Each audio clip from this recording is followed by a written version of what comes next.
Let's return to the peacekeeping initiatives in the swamps.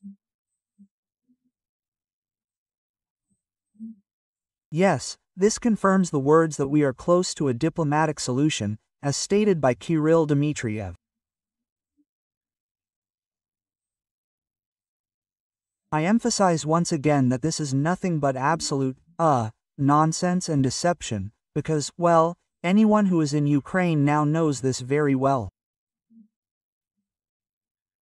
No matter where you live, the chance of dying from a Russian missile strike is very, very high. Go ahead, Kirill Dmitriev is talking about peace. And what about Putin's other people, those under sanctions? Kirill Dmitriev, by the way, is also under sanctions, but an exception has been made for him for now. For those on that hit list, it's a military secret, but I can tell you that the American list, it's very similar to the Ukrainian hit list. Well, for Russian war criminals. Well, the Russian war criminals are babbling something completely different. Well, I would say that Trump's change of position on a settlement in and around Ukraine, we're more interested in a settlement around Ukraine, lies in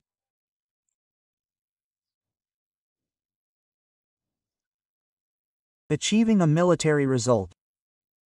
And the second is a military political result. As you can see, no one is hiding anything while Kirill Dmitriev is blowing smoke in the Americans' eyes. The Russians themselves say the key point is, as stated, advancement on Earth, and the destruction of everything within their reach. And with an extension of this option, but in part, so that Ukraine doesn't have a long arm, or the long arm that it has now, well, primarily drones, doesn't inflict such catastrophic damage on the Russian Federation. There are some developments in terms of a coalition of the willing and in terms of long-range deliveries. And here, as I understand it, there is a solution. There's nothing to talk about yet, the Russians aren't talking about it. Well, yesterday, I saw a ton of reports from the meeting about the coalition of the willing.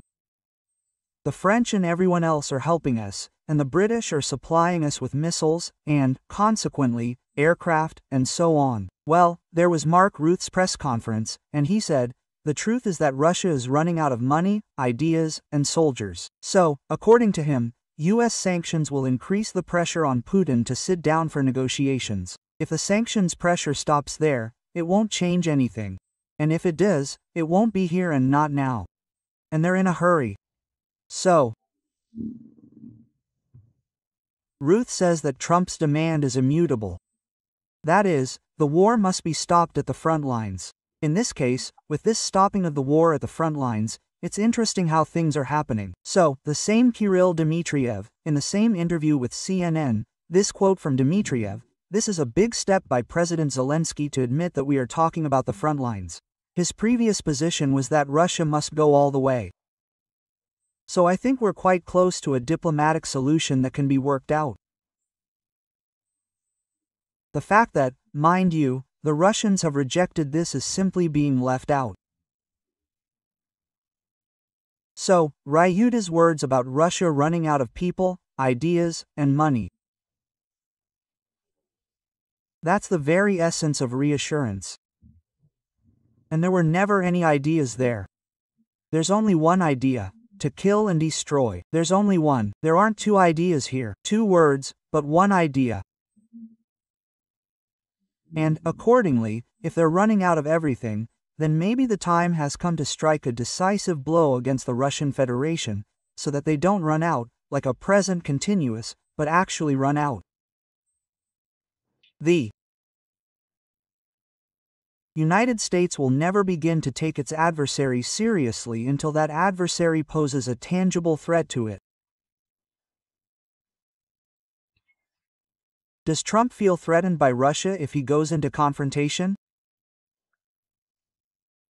No, he even hinted at it a little bit during the Tomahawk discussion. And even then, it was very tangential. And Donald Trump and his entourage, including these alarmist people, have pushed him toward. This wave of escalation, which will most likely be very dangerous for us. We're talking not just about sanctions here, but also about arms supplies. So, look, here's the kicker. Of course, this diplomatic world, I wanted to call it the B, the second L.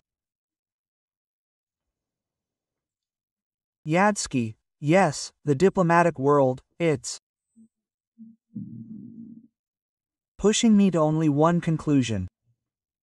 So, even using a tomahawk against the Russian Federation poses no threat to the United States. I'm simply saying there is a solution.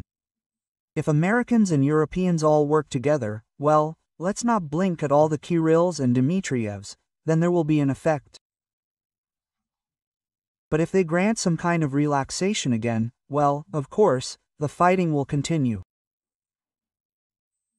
Our European friends just received a telegram from Moscow. I need to show it to everyone so that people can make decisions faster about transferring weapons, and not just weapons, to Ukraine. And for Trump to start us, Trump and these Euro-Atlanticists, Trump at least has something going on, while the Euro-Atlanticists have nothing going on. Look at these people, Ruda, Stuba, yes, excuse the crude Russian word, I don't know, to beep or not to beep. Ursula von der Leyen. So, for now they're dividing Europeans and Americans, but the key message is the same, to the United States from Russian peacekeepers and, accordingly, to Europe. And that's the message. Well, diplomacy is just pouring out.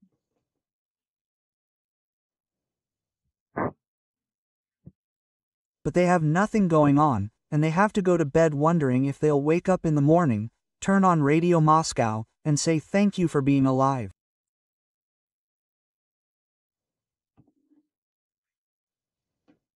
Good. Thank you for not flying in. How do you fix that? And this can be cured by flying into Moscow. I'm convinced that all these, 70-something old men, or closer to that, will immediately start to feel a little shaky and perceive reality differently when they start flying in not just to Belgorod, but also to Moscow.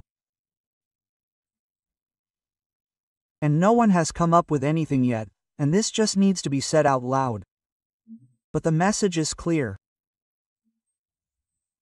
So, what the swamps are saying is how they will act now, well, after Putin's words about strikes on Russia, leading to a stunning response. Although, then again, you might think there are no strikes on Russia. And if that's true, then if there aren't any, then why are you all standing in line for gas, all of Russia? Are you saying Russia isn't a gas station? No, it's just a gas station without gas. Supreme Commander-in-Chief of the Armed Forces, Russian President Vladimir Putin, said that if long-range weapons are transferred to the Ukrainian armed forces, our response will be overwhelming. Incidentally, the president said that these weapons are Ukrainian-made, and we are not firing American missiles at Russia. Well, of course, the HIMARS missiles aren't American, they're Ukrainian. It's very simple. It's like with iPhones, right? Here's a classic example. Whose iPhone is yours? Is it American? No, it's yours, because you bought it or it was given to you. HIMARS missiles are given to us at the national level. But allow me, well, with a certain audacity, to hypothesize what our overwhelming response might be. Well, naturally, only as a version and a guess as to what might lie behind this.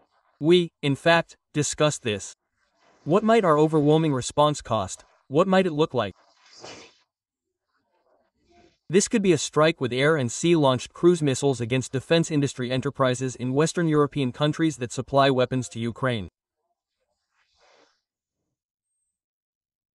Well, it's not exactly new, but they're not targeting Ukraine now. For our part, well, we'll just add to this perception for the idiots.